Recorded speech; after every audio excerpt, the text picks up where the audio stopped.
নমস্কার বন্ধুরা, the ভিলবয় Rahul YouTube চ্যানেলে তোমাদের অনেক অনেক স্বাগত জানাই। বন্ধুরা, আমি দীর্ঘ 10 বছর ধরে ছাগল পালন করছি এবং আমি দেশি ছাগলই পালন করি আর মুক্তচারণ পদ্ধতিতে ছাগল পালন করি। ছাগল পালন কি সত্যি একটি লাভজনক ব্যবসা হতে পারে? সত্যি যদি তাই হবে, তাহলে ছাগল পালনের সফলতার চাইতে ব্যর্থতার কাহিনীগুলো কেন বেশি সামনে আসে? চলুন আজ এরকমই কিছু কারণ দেখে নিই, যে কারণে ছাগল পালনে বেশিরভাগ খামারই ব্যর্থ হয়। বর্তমানে ছাগল পালকদের ব্যর্থতার সবথেকে বড় কারণ হলো এটাই যে তারা ইউটিউবের বিভিন্ন ভিডিও দেখে গুগল ঘেঁটে অত্যাধুনিক শেড নির্মাণ সবার আগে করে। এটাই হচ্ছে সবথেকে বড় ভুল। অনেকবার বলেছি, কে শোনে কার কথা?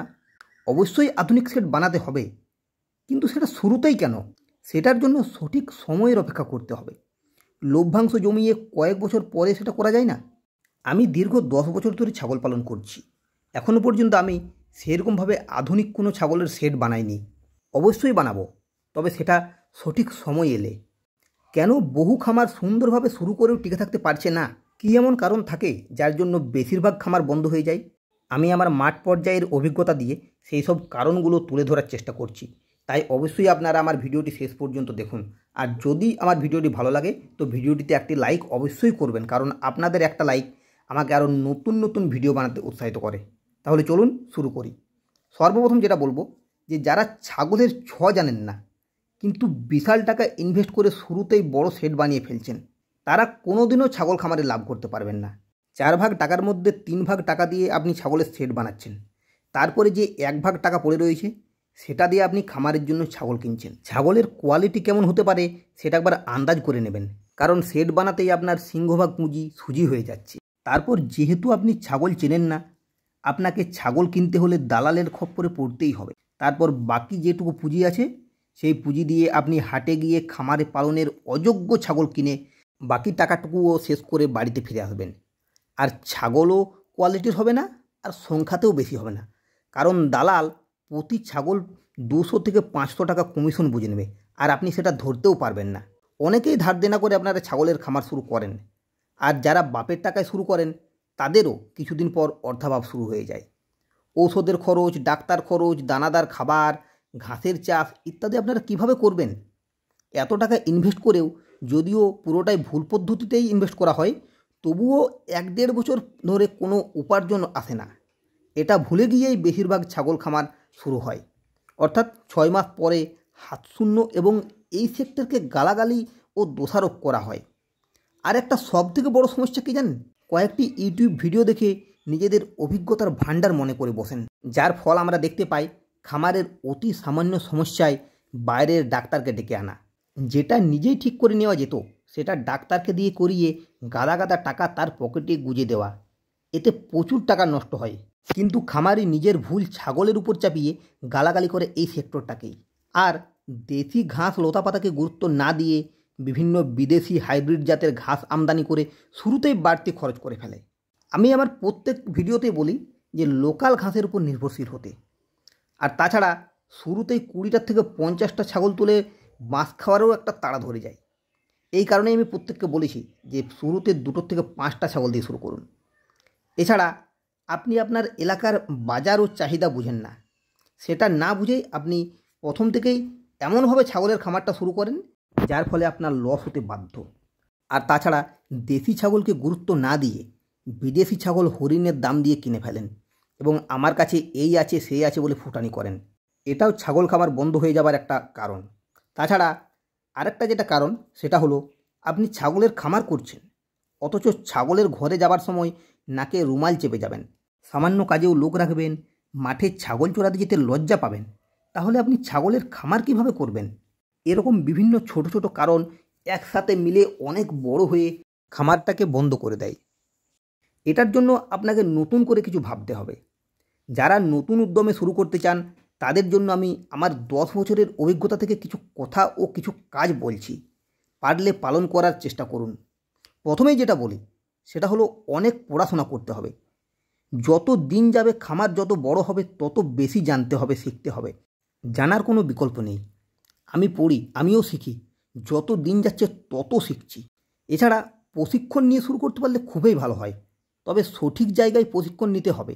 বর্তমানে ছাগল পালনের প্রশিক্ষণের নামে চারিদিকে ব্যবসা চলছে। এইসব ফ্রড প্রশিক্ষণ কেন্দ্রগুলো থেকে বাঁচতে হবে, নাহলে আবার টাকা ধ্বংস হবে। তৃতীয়ত, আবেগ কম, বুদ্ধিকে বেশি কাজে লাগাতে হবে। যদিও শুরুর সময় বেশিরভাগ ক্ষেত্রেই আবেগ বেশি কাজ করে, আমার ক্ষেত্রেও এটা ঘটেছে।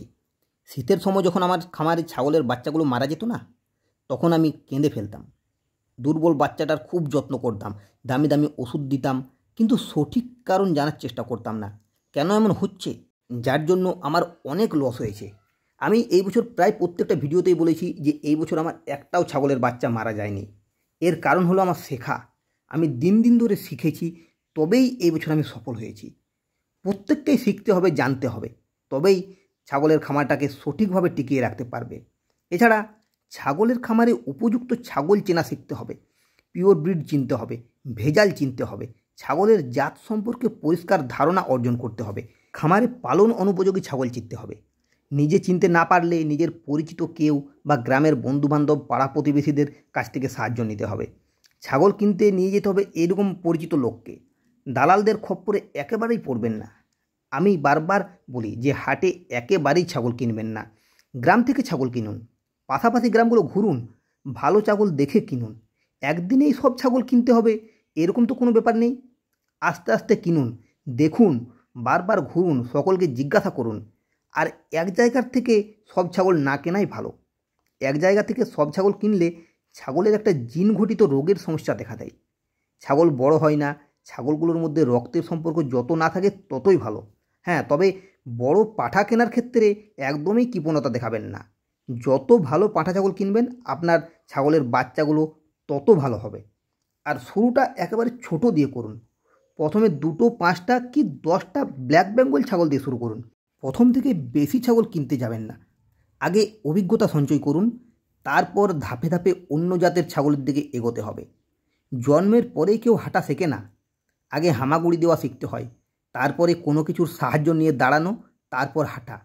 ঠিক সেরকমই সবার প্রথম আপনি দেশি ছাগল কিনুন, তারপরে আস্তে আস্তে 2 বছর 3 বছর পর বড় ছাগল, যমুনাপুরি, তোতাপুরি, বিটেল বা ক্রস ব্রিড যেটার দিকে আপনি যাবার আপনি যেতে পারেন, কিন্তু শুরুটা একেবারে আপনার নিজের দিয়ে শুরু করুন।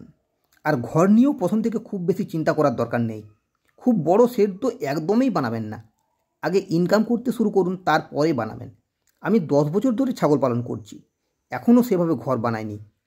কৃমি নিয়ন্ত্রণ, ওষুধ, ভ্যাকসিন, রোগ প্রতিরোধ ক্ষমতা এসব সম্পর্কেও আপনার যথাযথ জ্ঞান অর্জন করা দরকার। ওষুধ ভ্যাকসিনের প্রচুর দাম, তাই বাজার থেকে না কিনে সরকারি প্রাণী দপ্তর থেকে সেগুলো দেওয়া সবথেকে ভালো। আমি নিজেও সেগুলো ব্যবহার করি, সেগুলো খুব ভালো ওষুধ। সেখানে যান, ডাক্তারবাবুদের সাথে আলোচনা করুন, এর ফলে আপনি অনেক কিছুই শিখবেন, আপনার কোনো প্রশিক্ষণের প্রয়োজন পড়বে না। আর সরকারি প্রাণী দপ্তরগুলোতে প্রতি ছাগল 2 টাকার বিনিময়ে যে পরিমাণ ওষুধ, ভিটামিন পাউডার, মিনারেল মিক্সচার দেওয়া হয়, সারা বছর ছাগলকে খাইয়েও আপনি শেষ করতে পারবেন না। ছাগলের খাদ্য ও খাদ্যের পুষ্টিগুণ সম্পর্কে জানুন, ছাগলের জন্য পুষ্টিকর খাবার উৎপাদন করুন, উৎপাদন করতে শিখুন। ছাগলকে দেশি ঘাস, লতাপাতা খাওয়ান, লোকাল ঘাসের উপর নির্ভরশীল হন। এটার মাঝেই সফলতা লুকিয়ে থাকে। বাণিজ্যিকভাবে ছাগল পালন শুরু করার আগে পারিবারিকভাবে পরীক্ষামূলক ছাগল পালন শুরু করুন। ছোট পরিসরে করুন, পরিবারের প্রতিটি লোককেই এর সাথে জড়িত করুন। তাদের ছাগল পালনে ইনকাম কেমন হয় সেটা বোঝান, তবেই দেখবেন যখন আপনি বড় করে শুরু করবেন না, তখন পরিবারের কেউ বাধা দেবে না। আর সব থেকে গুরুত্বপূর্ণ যেটা, সেটা হলো নিজের সম্পর্কে জানুন, নিজেকে ভালোবাসুন, নিজের প্রতি যত্নশীল হন ও নিজের কাজের প্রতি শ্রদ্ধা রাখুন, আত্মবিশ্বাসী হন। জেদি ও পরিশ্রমী মনোভাব পোষণ করতেই হবে। এই কথাগুলি বলার অর্থ হলো বর্তমানে ছাগল খামার সব থেকে বেশি বিরোধিতার সম্মুখীন হয়। শুধু বর্তমান বলবো না, বরাবরই ছাগল পালনকে লোকে ঘৃণা করে এসেছে, আর এই কারণেই বেশিরভাগ খামার বন্ধ হয়ে যায়। তাই সঠিকভাবে পরিশ্রম করুন। পরিশ্রমীদের কাছে কোনো বাধাই বাধা নয়, চেষ্টা থাকলে অবশ্যই সফল হবেন। আমি দীর্ঘ 10 বছর ধরে ছাগল পালন করছি, সফলতার সাথে করছি। আগামীতে একটা বড় ছাগল খামার গড়ে তুলব, এটাই আমার ইচ্ছা। অনেকেই আমাকে বলবে যে আমি এখনও কেন বড় করে শুরু করিনি বা বড় খামার করিনি। উপরে যে কারণগুলি বললাম না, সেগুলি আমার জন্যও প্রযোজ্য। আমিও এসবের বাইরে একদমই নই। সঠিক সময়ে আমি অবশ্যই সঠিক পদক্ষেপ নেব। এখন আমি ছাগল পালনকেই উপভোগ করছি, একদিন আমি অবশ্যই ভালো করে আর বড় করে একটা ছাগল খামার করব। যাই হোক, অনেক কথাই বললাম, তাই আজকের মতো ভিডিওটা আমি এইখানেই শেষ করছি। যারা এখনও পর্যন্ত আমার ভিডিও দেখছেন তাদের আমি অসংখ্য ধন্যবাদ জানাই। আর আপনাদের কাছে আমি অনুরোধ করছি, আপনারা অবশ্যই আমার ভিডিওটিকে একটি লাইক করুন, কারণ আপনাদের একটা লাইক আমাকে আরও নতুন নতুন ভিডিও বানাতে উৎসাহিত করে।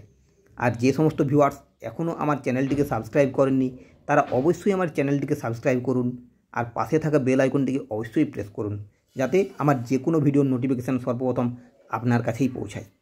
আজকের মতো এই পর্যন্তই। ধন্যবাদ।